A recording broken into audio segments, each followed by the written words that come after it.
पति के रिश्तेदार, सीख देने वाली कहानी। शादी के 7 साल बीतने के बाद भी पति पत्नी में काफ़ी झगड़े होते रहते थे। झगड़ों की वजह तो अलग अलग होती थी, लेकिन उनमें सबसे मुख्य वजह यह थी कि पति और पत्नी के विचार कभी आपस में नहीं मिलते थे। जहाँ पति स्वभाव से नेक, सेवाभावी और सबके प्रति समभाव रखने वाला था, वहीं पत्नी का स्वभाव स्वार्थी और भेदभाव करने वाला था। पति पत्नी के स्वभाव और उसके व्यवहार से तंग आ गया था। वह हमेशा कोशिश करता रहता है कि पत्नी का आचरण और स्वभाव में किसी तरह बदलाव आए। पत्नी अपने ससुराल साइड के रिश्तेदारों के साथ कभी सीधे मुंह बात ना करती। कई लोग उसके खराब व्यवहार के कारण नाराज हो जाते, लेकिन पत्नी उसकी भी परवाह नहीं करती। पति को इस बात से काफ़ी दुख होता कि उसकी पत्नी उससे इतनी विपरीत क्यों है। परेशान हो चुके पति ने अब खुद ही परिस्थिति को सुधारने का मन बनाया और एक प्लान बनाया। अगले दिन पति ने पत्नी से कहा, सुनो कम्मो, मैं सोच रहा था कि मम्मी पापा, बहन भाई और उनके बच्चों को घर पर इनवाइट कर लेता हूँ। काफ़ी समय हो गया उनसे मिले हुए। इसी बहाने उनसे मिल भी लेंगे और उनके साथ थोड़ा समय बिताने के लिए भी मिल जाएगा। तुम क्या कहती हो? पत्नी के चेहरे से साफ दिख रहा था कि इसे ये आइडिया पसंद नहीं आया, लेकिन उसने पति का मन रखने के लिए बेमन से हाँ कह दिया। पति खुश हो गया और पत्नी को अगले दिन अच्छा खाना बनाने के लिए बोलकर सभी को फ़ोन करके बड़े प्यार से अपने घर आने के लिए न्योता देने लगा। जब पति फ़ोन पर बिजी था तो पत्नी सोच रही थी, ये आदमी भी ना अपने फालतू के कामों से बाज नहीं आएगा। क्या ज़रूरत है सबको घर पर बुलाने की? सब मेरे घर आएंगे और राजाओं की तरह ऑर्डर करेंगे और मैं दासी की तरह उनकी सेवा करूंगी। नहीं नहीं, मैं ऐसा नहीं होने दूंगी। अच्छा खाना तो क्या, मैं इन्हें सादा खाना भी नसीब नहीं होने दूंगी।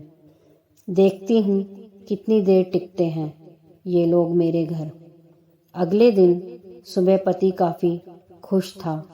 जब सिर्फ 2 ही घंटे बचे थे सभी मेहमानों के आने के लिए, पति ने अपनी पत्नी से पूछा, अच्छा बताओ तो सही, आज सबको खाने में क्या स्पेशल खिलाने वाली हूँ?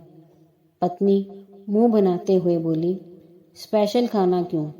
तुम्हारे माँ बाप, भाई बहन कोई मेहमान थोड़ी हैं। उनके लिए कोई स्पेशल खाना नहीं बनाया है मैंने। वह भी वही खाएंगे जो हम खाते हैं। आज घर में सिर्फ दाल चावल बना है, क्योंकि और कुछ बनाने के लिए सामान नहीं था। पत्नी की बात सुनकर पति गुस्सा हो गया और बोला, तुम कभी नहीं सुधरोगी।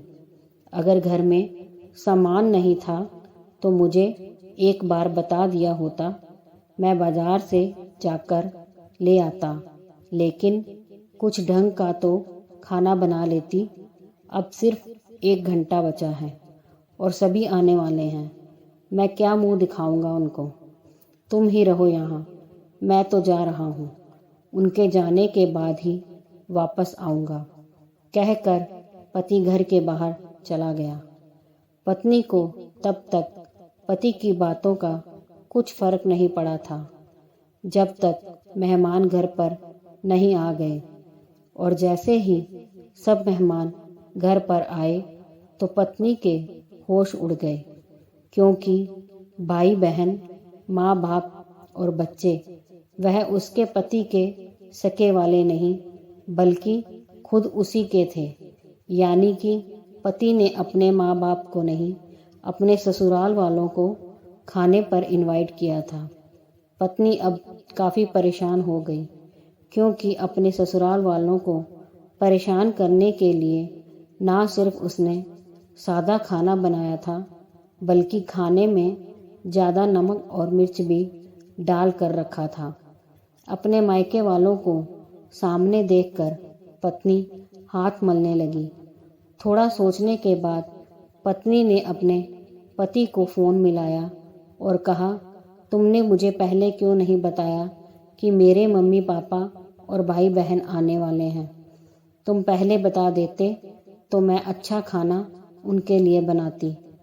पति ने कहा, मैंने वही बताया जो मैं मानता हूँ। मैंने कभी तुम्हारे परिवार वालों को पराया नहीं समझा और तुमने कभी मेरे परिवार वालों को अपना नहीं माना। और मैं जानता हूँ कि तुमने यह सोचकर कि मेरे मम्मी पापा और भाई बहन आने वाले हैं, जानबूझकर घटिया खाना बनाया। अब तुमने जो किया है उसे तुम खुद ही भुगतो। मुझे पता है तुमने मुझे इसलिए फ़ोन किया होगा ताकि बाहर से खाना मंगवा सको, लेकिन मैं ऐसा नहीं करूँगा ताकि तुम्हें तुम्हारे किए की सज़ा मिल सके। इतना कहकर पति ने फ़ोन कट कर दिया। ना चाहते हुए भी पत्नी को अपने मायके वालों को वही खाना खिलाना पड़ा। उसके रिश्तेदार ज़्यादा मिर्च और नमक वाला खाना भी ऐसा सोचकर खा गए कि बेटी से गलती हो गई होगी।